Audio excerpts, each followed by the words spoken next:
আসসালামু আলাইকুম। আজকে খুবই মজাদার একটা ভর্তার রেসিপি নিয়ে আইছি। আর এর লাগে প্রথমে পেঁয়াজ কুচি করিয়া নিছি আর শুকনা মরিচ ভাজিয়া কুচি করছি, মানে ভাজিয়া কি দাঁতে খাটি লিছি। আর হিদল যেটা আমরা মানে এমনি শীতল হয়, আর হিদল যে আমরা আঞ্চলিক ভাষায় হয়তো হিদলটারে বাজছি মানে ফুরাইছি আর কি, ফুরিয়া হাঁটা বাছিয়া রাখছি। আর এখন দেখতে পার আমি লবণ দিয়া মরিচ আর পেঁয়াজরে একসাথে খুব ভালো করে মাখাইলাম। তো যত বালা হরিয়া মানে মরিচ আর পেঁয়াজটারে মাখাইয়া নিতে পারবা ততই এই ভর্তাটা মানে টেস্টি হয়। আর এটা খুবই ইজি একটা ভর্তা রেসিপি। তো আজকে মনে হইলো এইমাত্র আমরা মানে এইমাত্র বানাইছি। তো মনে হইলো যে এরকম একটা ভর্তা বানাই, তখন শীতের দিন রাতকে ভাতের সাথে এরকম একটা ভর্তা আইটেম থাকলে খাইতে খুবই ভালো লাগে।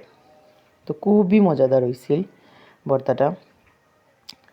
আর এখন যতদূর সম্ভব লবণ দিয়ে একটু বালা হরিটা পেঁয়াজ আর শুকনা মরিচটারে মাখাইমু। মাখাইতে মাখাইতে যখন এক পর্যায়ে দেখমু যে পেঁয়াজটা নরম হয়ে আইছে, তখন মানে ওই হিদলের সাথে বাজা হিদলের লগে নিয়ে ওটা মিশাই লইমু।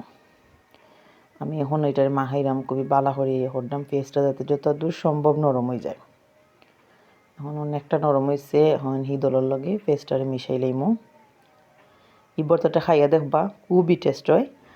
আর ভর্তাটা বানাইতেও সময়ও কম লাগে, বাট খাইতেও অনেক মজা হয়। আর সবাই আমরা চ্যানেলটারে সাবস্ক্রাইব করবা, লাইক করবা এবং কমেন্ট করিয়ে আমরা পাশে থাকবা। আর ভর্তাটা বানানি আমার অলরেডি কমপ্লিট। আপনার সাথে কথা হইতে হইতে আমার ভর্তা বানানি কমপ্লিট হয়ে গেছে। তো সবাই ভালো থাকবা। ওকে, আসসালামু আলাইকুম।